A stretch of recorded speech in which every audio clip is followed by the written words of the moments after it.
अस्सलाम वालेकुम, मैं हूं अजहर जावेद और आप लोग देख रहे हैं मेरा यूट्यूब चैनल वजी मिक्स फिंच एवरी। दोस्तों, आज का इम्पोर्टेंट टॉपिक काफ़ी ज़्यादा है। वो इस हवाले से कि वो लोग जो कॉलोनी बनाना चाहते हैं और कॉलोनी में जो अपना पूरा सेटअप बनाना चाहते हैं, उनके लिए ये बहुत ही इम्पोर्टेंट इंशाल्लाह साबित होगा, क्योंकि मैं वो आपको सारे तरीके बताऊँगा कि इस तरीके से आप बहुत अच्छी पेयरिंग कर सकते हैं और काफ़ी हद तक वो जो इम्पोर्टेंट प्रोसीजर है उसको फॉलो कर सकते हैं कोई भी कॉलोनी बनाने से पहले। जब आप इन बातों का ख़्याल रखेंगे जो कि मैं आपको बताने जा रहा हूँ, तो इंशाल्लाह आपको कॉलोनी के बहुत अच्छे नताइज और फ़वाइद हासिल होंगे। तो दोस्तों, टॉपिक स्टार्ट करते हैं, जो कि है वो तमाम बातें, वो सारे इम्पोर्टेंट पॉइंट्स जो कि कॉलोनी बनाने से पहले जिन पर अमल करना चाहिए और जिन चीज़ों का हमें ख़्याल रखना चाहिए। बर्ड्स कॉलोनी की कम से कम जो लेंथ है वो 4 फ़िट होना चाहिए और उसकी चौड़ाई या ब्रेड जो है वो 3 फ़िट कम से कम होना चाहिए। आइडियल जो इसकी लेंथ होती है वो 8 फ़िट होती है लंबाई के हवाले से, और इसकी ब्रेड या चौड़ाई के हवाले से वो 5 फ़िट तक हो सकती है। और दोस्तों, मैक्सिमम इसकी लेंथ जो हम रख सकते हैं वो 10 फ़िट, यानी कि हम 10 फ़िट तक जो है वो इसकी लेंथ रख सकते हैं एक अच्छे कॉलोनी सिस्टम की। धूप, रोशनी और हवा का ख़ास ख्याल रखना चाहिए, क्योंकि धूप, हवा और रोशनी से जो है वो धूप से विटामिन डी मिलता है और हवा से जो है वो काफ़ी तक परिंदा हशाश बशाश रहता है और बहुत जल्द ब्रीड पर आ जाता है। क्रॉस वेंटिलेशन के से जो है वो एक कॉलोनी के अंदर काफ़ी हद तक अच्छी हवा रहती है और एक अच्छी ह्यूमिडिटी रहती है और एक अच्छा टेम्परेचर मेंटेन रहता है, जिसकी वजह से परिंदा जो है वो काफ़ी हद तक ब्रीडिंग पे भी जल्दी आ जाता है और बहुत अच्छे तरीके से स्ट्रेस फ्री होकर अपनी तमाम परफॉर्मेंस करता है। कोशिश करें कि अपनी जो कॉलोनी है वो इस तरीके से बनाएं कि बिल्कुल जो है वो धूप को फेस करे और मतलब ज़्यादा हो सके तो वो ये है कि वेस्ट ओपन हो और डायरेक्ट हवा उसके अंदर आती हो। तो इस तरीके से क्रॉस वेंटिलेशन रहेगी और आपका एक कॉलोनी के अंदर काफ़ी हद तक जो है वो अच्छे नताइज आएंगे। कॉलोनी के साइज़ के मुताबिक ही आपको जो है वो पेड़ रखना चाहिए। कॉलोनी अगर काफ़ी बड़ी होगी, यानी कि आपके परिंदे कम है और वो कॉलोनी बड़ी है, तो ज़ाहिर सी बात है इतनी अच्छी आपकी ब्रीड नहीं आएगी, क्योंकि परिंदे जो हैं वो दूर दूर तक बैठे हुए होंगे, जिसके नतीजे में अच्छी ब्रीड नहीं आएगी। क्योंकि ज़ाहिर सी बात है परिंदा जो है वो दूर दूर होगा, मीटिंग प्रोसेस भी स्लो हो जाएगा, मेल फीमेल में जो है वो ज़्यादा मीटिंग नहीं होगी, जिसकी वजह से आपकी काफ़ी हद तक जो है वो ब्रीड डिस्टर्ब होगी। इसी तरीके से अगर आपकी कॉलोनी काफ़ी छोटी होगी और उसमें परिंदे जो हैं वो काफ़ी ज़्यादा होंगे, तो इनकी इस ज़्यादा आबादी से काफ़ी हद तक लड़ाई झगड़े भी हो सकते हैं और वो आपस में लड़ेंगे, झगड़ेंगे और स्ट्रेस में आ जाएंगे, जिसके नतीजे में काफ़ी हद तक जो है ब्रीड ख़राब भी हो जाती है। काफ़ी हद तक डेड इन शेल जो हैं वो आते हैं और अंडों से निकले हुए चिक्स भी एक्सपायर हो सकते हैं। एक आइडियल कॉलोनी में जितने मेल्स हों उतनी ही फीमेल्स होना चाहिए, क्योंकि ये एक आइडियल सिचुएशन होती है।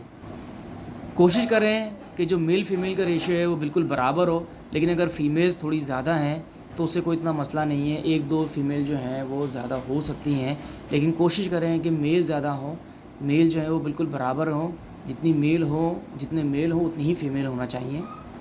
मेल फीमेल का जो बिल्कुल बराबर रेशियो है वो बहुत अच्छे ब्रीडिंग का जो है वो गारंटी देता है,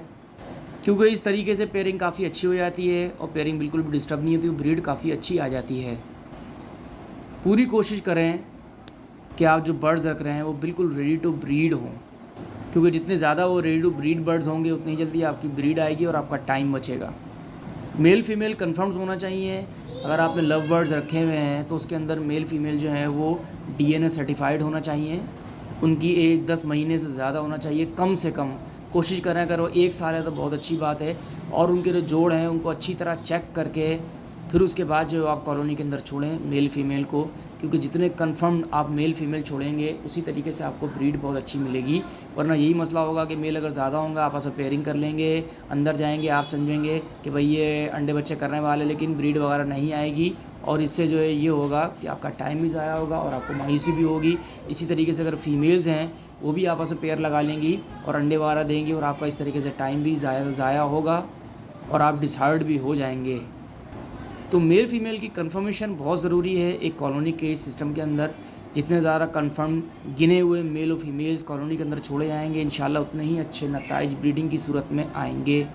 और आप लोगों को काफ़ी हद तक खुशी होगी। मटकी और बॉक्सेस कॉलोनी के अंदर काफ़ी कम हाइट पे ना लगाएं और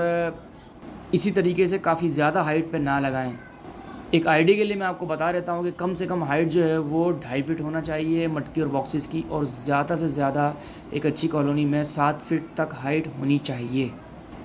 क्योंकि इससे कम अगर हाइट होगी, 2.5 फीट से अगर कम हाइट होगी तो परिंदा उसके अंदर इतना ज़्यादा जाएगा नहीं और ब्रीड नहीं करेगा। और काफ़ी ज़्यादा अगर मटकी और बॉक्सेस की हाइट होगी आपकी कॉलोनी में तो उससे ये होगा कि जब बच्चे वगैरह निकलेंगे इंशाल्लाह अपने अंडों से, परिंदों के अंडों से, तो वो गिर के एक्सपायर भी हो सकते हैं। इस तरीके से आपको एक कॉलोनी के अंदर हाइट का बहुत ज़्यादा ध्यान रखना है।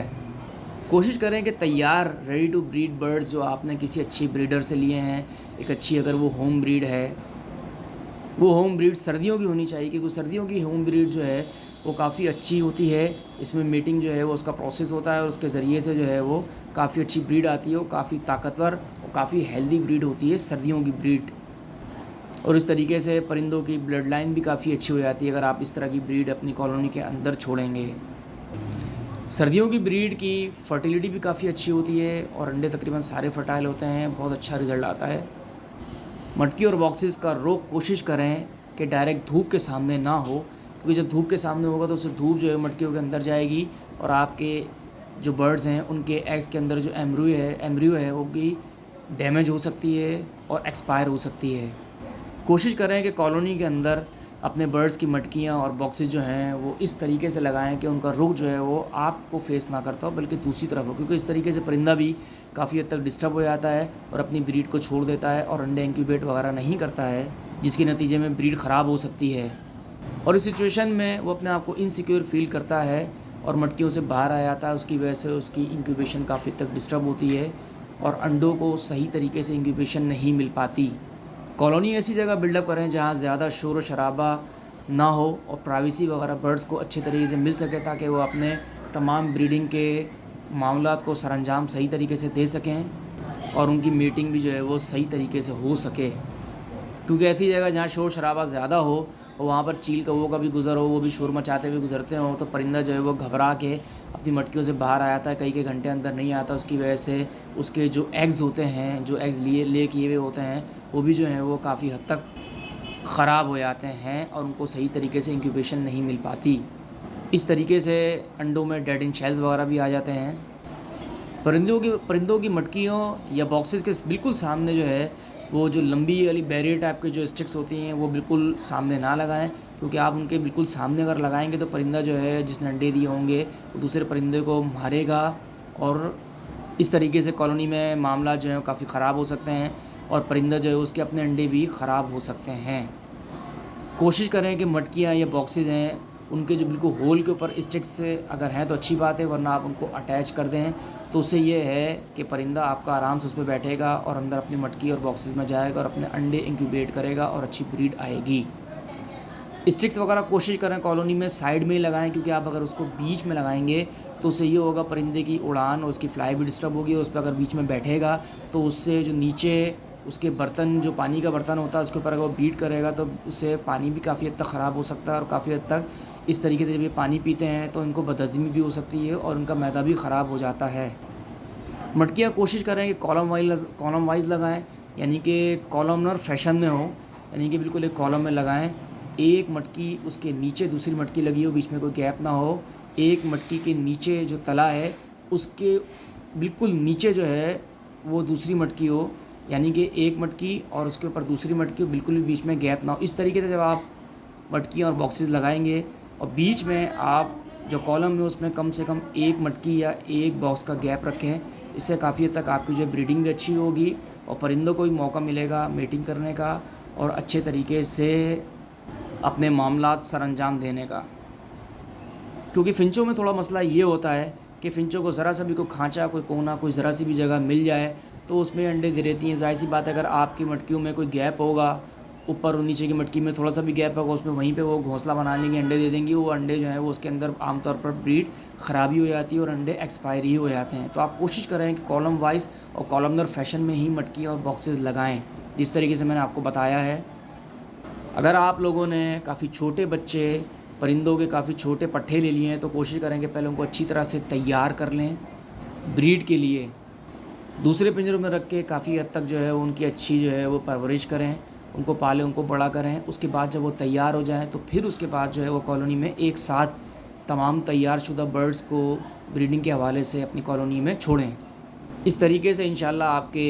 वो तमाम बर्ड्स जो आपने कॉलोनी में छोड़े हैं बहुत जल्द हीट पे आ जाएंगे और काफ़ी अच्छी ब्रीड देंगे, जो कि ज़्यादातर फर्टिलिटी पे ही मबनी होगी। अगर आपके कुछ बर्ड्स मोल्ड पे आ गए हैं तो आप कोशिश करें कि पहले जो है वो उनको अलग पिंजरे में रख कर उनका मोल्ड जो है वो क्लियर होने दें, और जब वो अपना मोल्ड का प्रोसेस कंप्लीट कर लें उसके बाद ही उनको कॉलोनी में छोड़ें। गर्मियों में पंखों का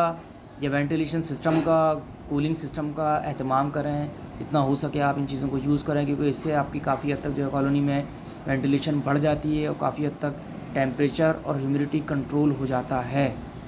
और इसी तरीके से सर्दियों में प्लास्टिक शीट्स का या ऐसी चीज़ें जिससे जो है वो ठंडी हवा रोकी जा सके उसका इस्तेमाल करें, ताकि बर्ड्स आपके नज़ला और बुखार में होने से बच जाएं और उनको सर्दी की हवा से कोई नुकसान ना हो सके। सर्दियों में बल्ब वगैरह भी जलाएं, क्योंकि बल्ब जलाने से ये होता है काफ़ी तक टेम्परेचर जो है वो थोड़ा बढ़ जाता है। सर्दियों में इनको थोड़ी सी गर्मी लगती है, उनको अच्छा लगता है, बल्ब के करीब आकर बैठते हैं और इस तरीके से इनकी काफ़ी हद तक जो है वो तबीयत भी सेट हो जाती है, उनको बुखार वगैरह भी नहीं होता। दोस्तों, आज की वीडियो जो मैंने बनाई है उसका असल मकसद ये है कि वो लोग जो कॉलोनी वगैरह बनाना चाहते हैं उनके ये तमाम जो है वो पॉइंट्स काम आए, क्योंकि जब वो इन पे इंशाल्लाह अमल करेंगे, जो मैंने बताया इस तरीके से कॉलोनी पे अमल किया जाता है और उस इन चीज़ों का ख्याल रखा जाता है, उससे इंशाल्लाह बहुत फ़ायदा होगा। तो दोस्तों, इस तरीके से मैं आपसे इजाज़त चाहता हूँ। बस अब मेरा चैनल जो है वो आप लोग लाइक करें, सब्सक्राइब करें और मुझे मोटिवेट करते रहें, ताकि मैं ज़्यादा से ज़्यादा वीडियोज़ बनाकर आपकी खिदमत में पेश करता रहूँ। तो दोस्तों, अब मैं इजाज़त चाहता हूँ। अल्लाह हाफ़िज़।